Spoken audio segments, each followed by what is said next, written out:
This is me. This is someone who has struggled all the same struggles as you. A former obese couch potato, fueled by brandy and coke, a lot of it, and takeaways, and a million different excuses as to why I couldn't do difficult things. I was stuck in that vicious cycle. It was tiring. It was exhausting. I had to go to work every day, filled with anxiety and resentment. In the bottom of my heart, I knew I had to make a change. I just didn't know how to make a change that was sustainable. I had hit rock bottom that morning and I knew it. This is 40 kgs Lighter with Mandy Meyer, a Jackpot original podcast. Join me as we talk everything weight loss. I'm your host, Mandy Meyer. Yes, it's me who has lost the 40 kgs and maintained that loss over the past 4 years. In this series, I'm sharing the weight loss code I cracked, along with tips, strategies, and hacks that will help you lose weight and feel great. Instead of jumping straight into how I lost the 40 kgs and how I've managed to keep the 40 kgs off, I want to rewind and take you on a journey of Mandy, of me, before I successfully lost the 40 kilograms. The reason that I want to rewind and give you some insight into who I was when I was 40 kilograms heavier than what I am currently is so that you can fully understand the mindset that I had at that stage, the struggles that I was dealing with at that stage, and so that I can instill hope in you to be able to achieve all your health and fat loss goals. And the reason why I say instill hope is because you will see Mandy pre 40 kilogram loss was and is still just your normal every single day kind of person dealing with the same struggles as what anyone else there would deal with, especially if weight loss or creating healthier habits is a struggle for you. And that is why I want to rewind to my past so that you fully understand that if I could do it, then anyone out there listening to this podcast, if they have the goal of becoming healthier and losing weight, you can definitely do it.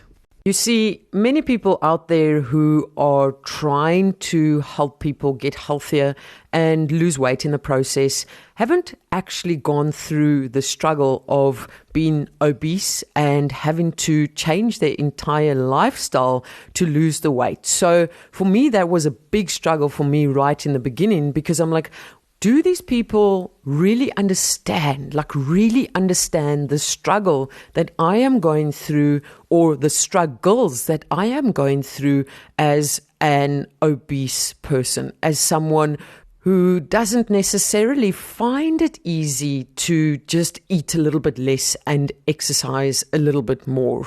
Because of that, that's the reason why I want to share my 40 kilogram loss story with you, but not only the story of the loss, but also everything that goes with it. So this is Mandy. This is me. This is someone who has struggled all the same struggles as you.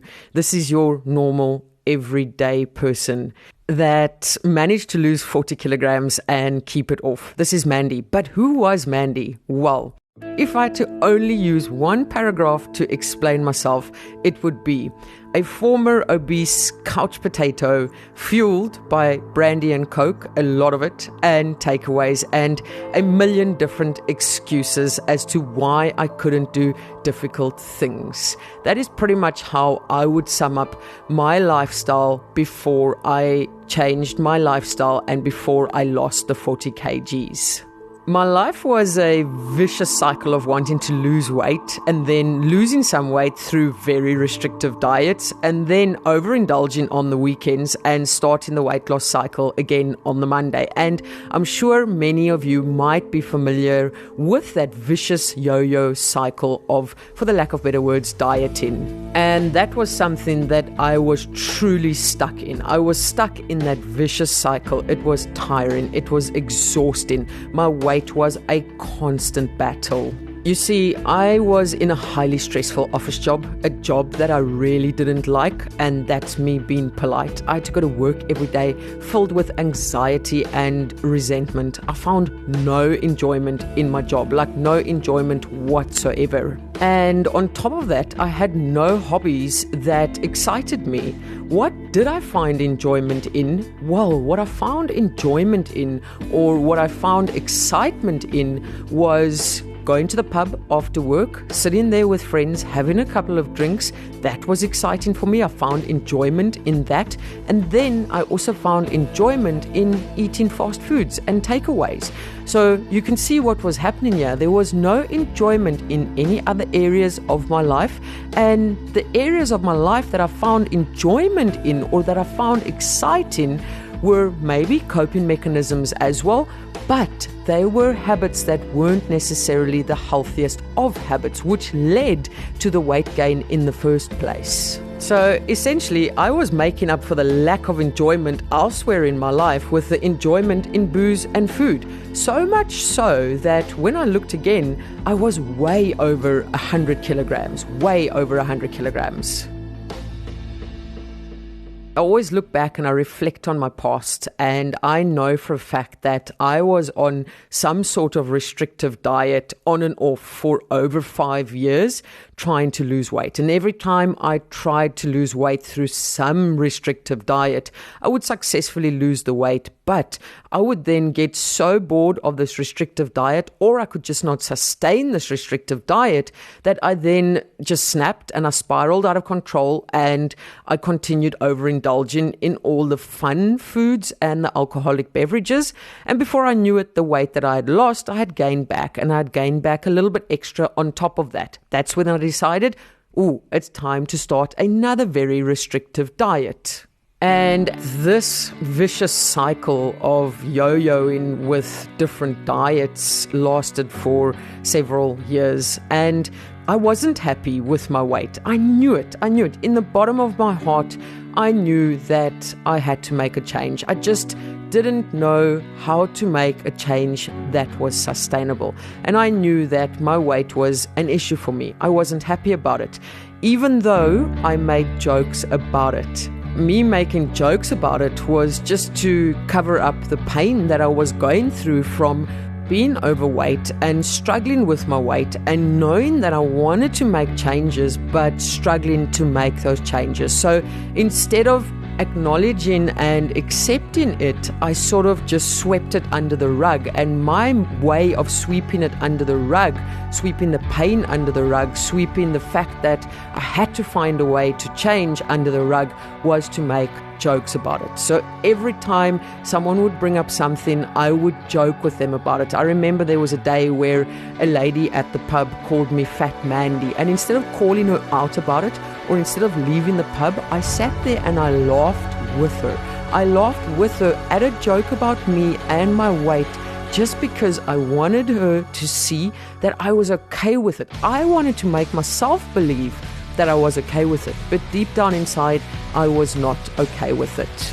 And I know many of you might be sitting there now thinking, but why is she sharing all of this with us? And the reason why I am openly sharing this with you is because I know that many people go through the exact same struggles. And it's oftentimes those struggles that hold people back from actually moving forward, or it's those struggles that stand in people's way of actually progressing. Because as soon as someone might mention something about your weight, that's oftentimes where it leads to an overindulgence in food, because now you are emotional and you want to find comfort in food. By me sharing my past and a couple of the struggles that I have gone through, that could very well be the thing that sparks that flame or that fuel inside of you, that burning desire to want to make the change, just by you hearing some of my struggles and being able to relate to some of those struggles. I would be lying if I said I didn't try almost every single restrictive diet out there. Every single Monday I would jump into it and I'd be highly motivated, and by the time a Wednesday came, I was just so tired of eating only cabbage, for example, or I was just so tired of having only pea soup, for example, that by the time the Wednesday came, the first place I went to after work was the pub, and I had a couple of drinks, and a couple of drinks led into me having a couple of takeaways. Then because of that, and because of that overindulgence and going, again, for the lack of better word, strain off plan, then I would totally write off the Thursday, Friday, Saturday and Sunday, and my mindset was a mindset of, oh well, you've already had one day that wasn't according to plan, or one day where you didn't stick to having excessive amounts of cabbage only for the day, so what's the point of sticking to the plan for the rest of the week? So all of a sudden now you've got that vicious cycle of, okay, cool, I'm going to start on Monday, we get to Wednesday. As you get to Wednesday or Thursday, maybe you overindulge a little bit. All of a sudden, you're writing off a couple of days with a mindset of, oh, I'll start quote-unquote diet again on Monday. And it's that vicious cycle that I knew I had to break, but I wasn't entirely sure how to break it. I had no support. And by support, I mean friends who were into fitness. I had a very wild social group led by me, the ringleader of Jaeger bombs, and every time I drank a Jaeger bomb or I ate fast food, it was either to numb the feelings I was feeling about myself, or to find comfort, or just because I was like, oh well, I'm going to be overweight for the rest of my life. So I can just as well go out there, get highly intoxicated, eat all the fast food on offer, because it doesn't really matter, because who is Mandy? Who am I to be able to lose weight? Because I always thought, I was like, it's only people that are surrounded by fitness friends or people that, are highly qualified in nutrition that can make all these changes. And I never ever had the confidence or the self-belief within myself to, believe that I could actually do it. And I know that many people struggle with that mindset as well. Now, if I take you back to the vicious yo-yo dieting cycle, the on-off of restrictive diets, this went on for several years until one morning, one New Year's morning, the 1st of January, I woke up so sick and tired. Not only physically sick and tired, but I was mentally exhausted. I was mentally drained. I was mentally sick and tired of putting myself through all these ups and downs for several years of doing restrictive diets. I had hit rock bottom that morning and I knew it. I was tired of my own nonsense. My blood pressure and my resting heart rate were through the roof and my head was pounding. I was out of breath just by doing a short walk to the bathroom. And on the walk back from that bathroom, I walked past a red camping chair with a weight limit of 100 kilograms. A camping chair that I was too afraid to sit on the night before around the campfire because I knew I was over 100 kilograms. I was afraid to sit on the chair because I was afraid the chair was going to break. I was afraid of the embarrassment that was going to come with a chair breaking because I was overweight. And all of that together was my turning point. That was my rock bottom. That was my breaking point, because really there was no other way for me to go. That very day, I made a promise to myself, and that promise was, do whatever it takes to lose weight. And this time, Mandy, there will be no quitting, no matter how hard it gets.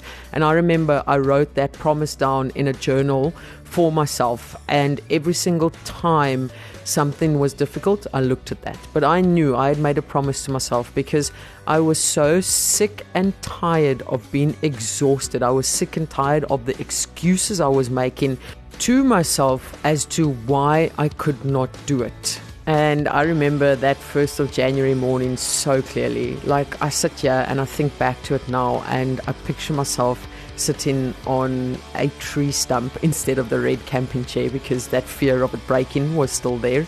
I just remember sitting underneath that tree. I was so tired of my own nonsense. I was so hungover And I knew that there was literally only one way forward, and that was to make a change. And I knew that the power was in my hands and in no one else's hands. And it was only me that could make the changes that would lead to me being not so sick and tired of absolutely everything. The 4th of January that year was when the execution of Project Losing 40 kg started. Come hell or high water, I was going to make it work, no matter what was going to happen, no matter what struggles were going to be in my way, no matter what hurdles, obstacles I had to face, I was going to make it work because I had made a promise to myself. And I was tired of breaking promises to myself and making excuses. And how I made it work is what I will be chatting about in the next couple of episodes. So do stay tuned to find out more. You've been listening to 40 kgs Lighter with Mandy Meyer. Keep believing in yourself, keep smashing those goals, and keep pushing forward.